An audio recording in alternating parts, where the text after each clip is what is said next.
पण महाराष्ट्राच्या हितासाठी उद्धव आणि राज ठाकरे जर एकत्र आले तर महाराष्ट्र फार बदलून जाईल. राज ठाकरे आणि उद्धव ठाकरेंनी एकत्र यावं. लोकशाही पॉडकास्टमध्ये निखिल वागळेंचं रोखठोक मत. बाळासाहेब ठाकरेंनी राज ठाकरेंवर अन्याय केल्याचं वागळेंनी मांडलं मत. एकनाथ शिंदेंना सर्व काही उद्धव ठाकरेंनी दिलं. शिंदेंना भाजपही अडगळीत टाकणार.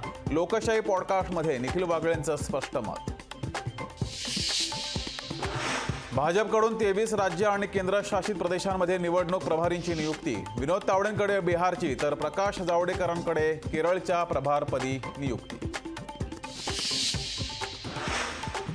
पुण्यात शरद पवार गटाला मोठा धक्का. आमदार अतुल बेनकेंचा अजित पवार गटात प्रवेश. आता पुण्यातील अशोक पवार वगळता सर्व आमदार अजित पवारांच्या गटात.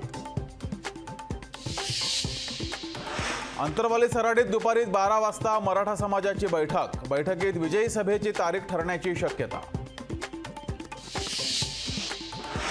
विश्वास बसत नाही एवढा मोठा कायदा पारित झाला. शनिवारी एका दिवसात 7 शासन निर्णय झाले. ही लढाई एवढी लांब जाईल वाटलं नव्हतं.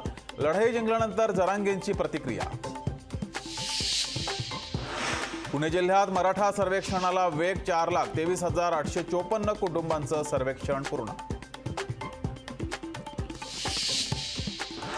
भुजबळांच्या मुंबईतील निवासस्थानी संध्याकाळी 5 वाजता ओबीसी नेत्यांची बैठक. सगळे सोयरे GR बाबत बैठकीत होणार खलबत. मुख्यमंत्री एकनाथ शिंदे सातारा दौऱ्यावर. प्रतापगड किल्ल्याची पाहणी करून दुर्गा मोहीम समारंभाला राहणार उपस्थित.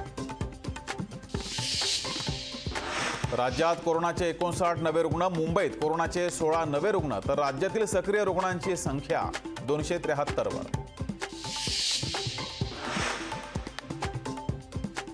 जरांगे प्रामाणिक आणि निष्ठावंत आहेत म्हणून त्यांच्या आरक्षणाच्या लढाईला यश आलं असं म्हणत इम्तियाज जलील यांनी मानले जरांगेंचं केलं अभिनंदन.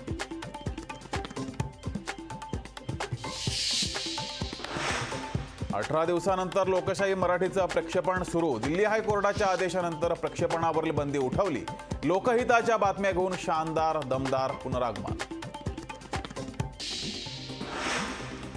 ज्येष्ठ साहित्यिक उत्तम कांबळेंना कर्नाटक सरकारतर्फे पुरस्कार जाहीर. साहित्य कला संस्कृती या क्षेत्रातील भरीव योगदानाबाबत पुरस्कार जाहीर. मुख्यमंत्री सिद्धरामय्यांच्या हस्ते 5 लाख रुपये स्मृतिचिन्ह आणि सन्मानपत्र प्रदान. कोस्टल रोडचं 84% काम पूर्ण. मे पर्यंत कोस्टल रोड वाहतुकीसाठी पूर्ण क्षमतेने खुला करण्यासाठी प्रशासनाकडून शर्थीचे प्रयत्न. पुणे विमानतळावर 3.5 कोटींचे 6 किलोचे सोने जप्त. सोन्याच्या तस्करी प्रकरणी महिलेसह दोघांना अटक. भंडारा पोलिसांच्या रन विथ पोलीस महामॅरेथॉन स्पर्धेत धावली तरुणाई. 10 आणि 5 किलोमीटर अंतराच्या या स्पर्धेत शेकडो तरुणांनी नोंदवला सहभाग. मराठा आरक्षणावर संभाजीराजे छत्रपतींची 2 दिवसात पत्रकार परिषद. पुण्यात किंवा कोल्हापुरात घेणार परिषद. बिहारचे मुख्यमंत्री नितीश कुमार आज राजीनामा देण्याची शक्यता. 3 वर्षात दुसऱ्यांदा ते भाजपाबरोबर जाण्याची शक्यता. महाराष्ट्र NCC संचालनालय एकूण 19 वेळा प्रधानमंत्री बॅनरचा बहुमान. वरळी पोलीस कॅम्पमध्ये मॅरेथॉन आयोजित. आदित्य ठाकरेंनी दाखवला मॅरेथॉनला हिरवा झेंडा. बच्चू कडूंची तुफान फटकेबाजी. एकटा बच्चू कडू 100 आमदारांना पुरेसा आहे. सभागृहात कोण बसला याची चिंता आम्ही करत नाही. मी जरी शिंदेंसोबत असलो पण शेतकऱ्यांपुढे मला एकनाथ शिंदे महत्वाचे नाहीत. बच्चू कडूंचं विधान. चिपळूणमधील काँग्रेसचे तालुका अध्यक्ष प्रशांत यादव यांचा शरद पवार गटात प्रवेश. पक्षप्रवेशावेळेस प्रदेशाध्यक्ष जयंत पाटील, आमदार राजेश टोपे देखील उपस्थित. अमरावतीत संत्रा उत्पादक शेतकऱ्यांना दिलासा. 1 किलो मागे संत्र्याला मिळणार 44 रुपयांचं अनुदान. लोकशाही मराठी ऐका, पहा, जागरूक रहा.